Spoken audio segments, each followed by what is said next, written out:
How to fix Windows 11 computer restarted unexpectedly. 1. Set 3 to setup.exe app. Computer \h key _ local _ machine \system \setup \status \child completion in registry editor. Restart your computer. 2. Power off your PC.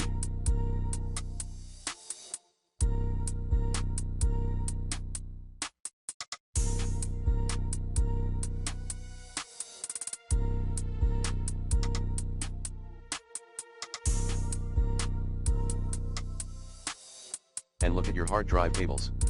3. Disconnect all your USB devices. 4. Format your hard drive. 5.